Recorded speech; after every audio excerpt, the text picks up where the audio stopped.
you have to practice getting lined up? I mean, Well, we see tempo here, well, of course. which is different because we get used to lining up with tempo.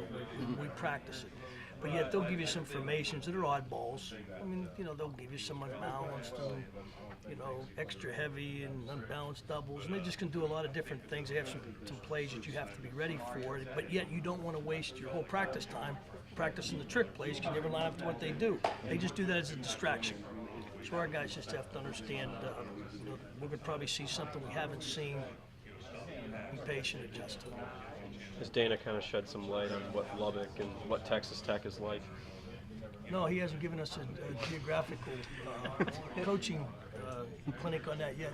But, nor have we asked. We just don't seem to have that kind of time right now for him to get up on the board and explain to us, what's going to go on in Lubbock.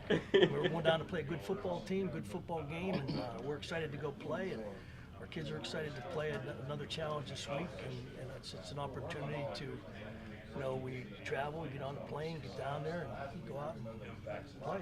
Is there a thought that, Tech's coming off a thumping loss, they're back home, they want to get back in the win column, 500. I mean, do you feel like you're going to take their best shot?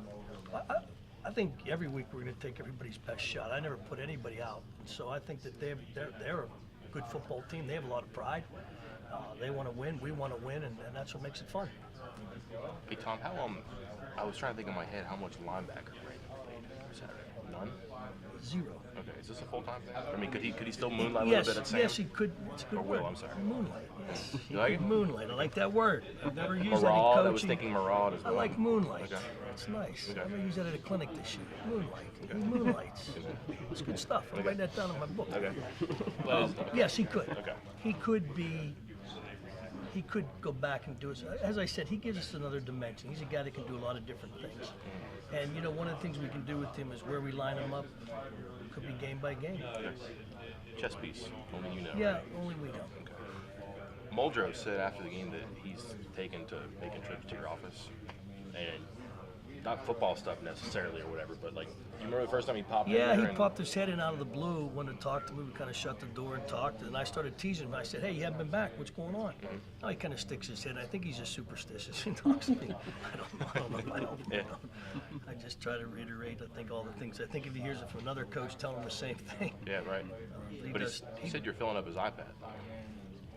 Taking care of him. Yeah, take care. Okay.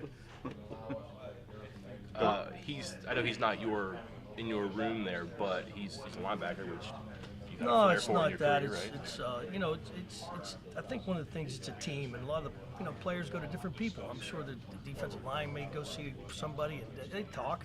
We're all in this together. I think too much is made of this is a secondary and this is a linebacker. We're a team, so we're all in this together. And if they would go to an offensive coach just to talk, that's why you have a staff. You have a group of guys that. That the kids, if they want to stick their head in, they just might want to hear the same thing being said, just from a different person. You know what I mean? Just to reiterate what he's been told from somebody else. Hey, this is what Coach is trying to say to you. Do you understand? That's all it is. It's nothing big. It's not worth the story. I disagree. Okay. But you can moonlight as a reporter on that one. I'll let you. I don't want your John. No one does.